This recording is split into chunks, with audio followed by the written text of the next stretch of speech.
आपण सगळ्या गोष्टी इथेच सोडून देऊयात, कारण या अशा गोष्टी कॅरी फॉरवर्ड करून काही होणार नाहीये. आणि तसंही मला नंदुताईचं पटलंय. आपल्या फॅमिलीमध्ये ज्या काही गोष्टी होतात ना, त्या आपण घरातच सॉर्ट केल्या पाहिजेत. त्या बाहेर जाता कामा नयेत.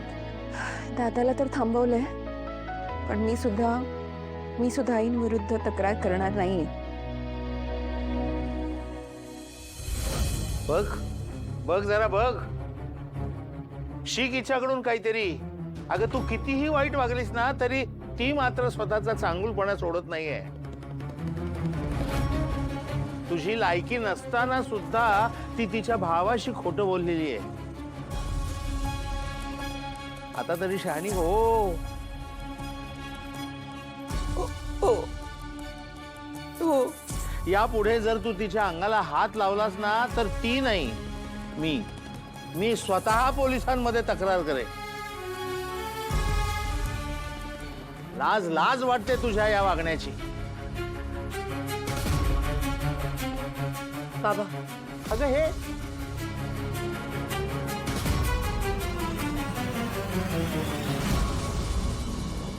अदिरा, चुकले मी. माफी मागते मी तुझी. खरंच चुकले. यापुढे तुझ्या अंगाला हात काय बोट पण नाही लावणार. खरंच चुकले. आई, आत्ता मी माफ केलंय, पण आय होप तुमच्यापर्यंत मेसेज पोहोचलाय. आणि हे जर रिपीट झालं तर जे काही करायचंय ना ते मी नाही, माझा पिंट्या दादा करेल. कळलं? चला आपण बाहेर थांबूया, आता जरा आराम करू देऊया तिला.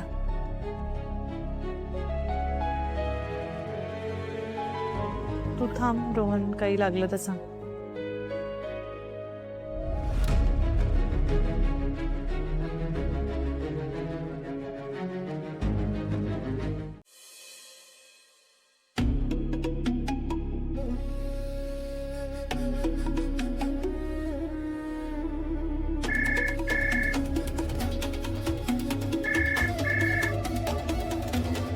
बोला आता काय? दुसरा पाय तोडलात माझ्या लेकीचा? मल्लिका ताई, तुम्ही काय हो, काय कमालच केली तुम्ही. हा, आता मी काय केलं? मी काय केलं काय? परत मला तोंडावर पाडलं होतं तुम्ही. तुम्हाला मी किती विश्वासाने सांगितलं होतं की तुमची मुलगी माझ्यावर केस करते, काहीतरी मार्ग काढा याच्यातून. हा मार्ग काढलात का तुम्ही? जरा जावे बापूंना घेऊन आलात तुम्ही. हे तर म्हणजे मला जेलमध्ये टाकण्यासारखं झालं ना. जेल आणि कोर्ट एकत्र समोर उभं केलं तुम्ही. अहो मग काय करणार? तो ऐकेच ना. मग मी काय करू? अरे ऐकत नव्हतं म्हणजे मग तू सांगायचं कशाला? सांगायचं नाही म्हणजे काय? तुमच्या घरात पाल चुकली ना तरी आमच्या घरात कळतं. सोडा हो, जेलमध्ये टाकायचा पूर्ण बेत करूनच आला होतात तुम्ही.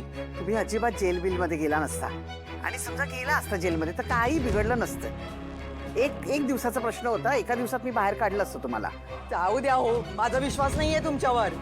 जेलमधून बाहेर काढलं असतं म्हणे तुम्ही. काय मला जेलमधून वगैरे बाहेर काढलं नसतं. अहो माझं सोडा हो, तुमच्या हातात एक चांगली संधी आली होती. अधीराला कायमचं माहेरी पाठवायची. आलो नाही तुम्ही. आता काय उगीच काही ना काहीतरी बोलू नका तुम्ही ना. माय लेकी दोघी सारख्याच आहात. स्वतः काही करायचं नाही, दुसऱ्यांकडनं करवून घ्यायचं. जेलमधून सोडवतायत मला. ठेवा फोन आता.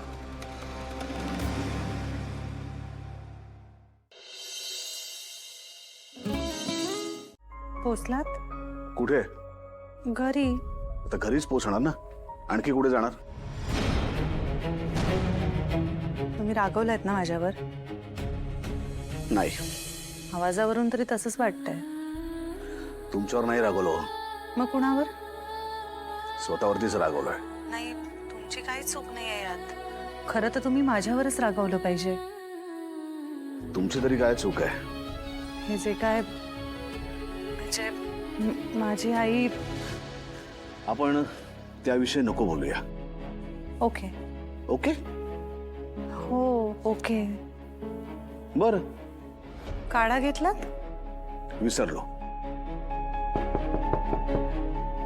थांबा जरा, कोणीतरी आलंय, बघतो.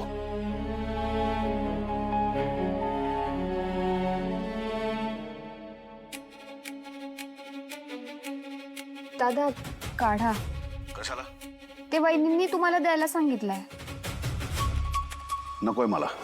तुम्ही त्यांना फोन करून सांगता का हे? त्यांच्याशीच बोलतोय फोनवर. सांगा ना मग त्यांना. ठेवते मी इकडे.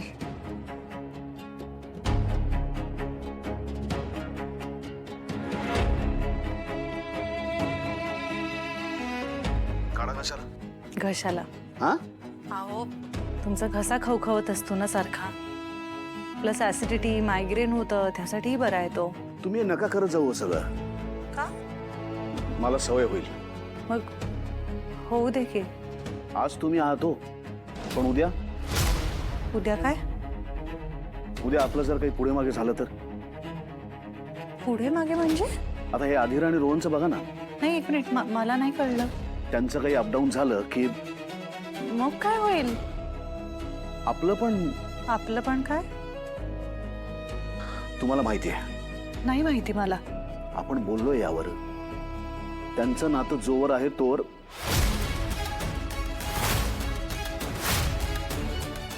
म्हणजे आपल्या ना त्याला काहीच अर्थ नाहीये. हे बघा, असं नव्हतं म्हणायचं मला.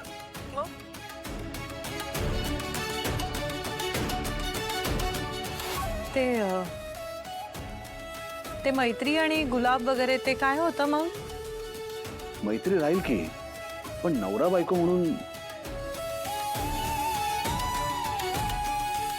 मैत्री होण्याआधी नवरा बायको झालोय आपण. मान्य आहे मला. आणि मैत्री आपण गुलाब देऊन साजरी केली ना. देवा ब्राह्मणाच्या साक्षीने आपण लग्नही केलं. सो त्या कशालाच तुमच्या लेखी अर्थ नाहीये का?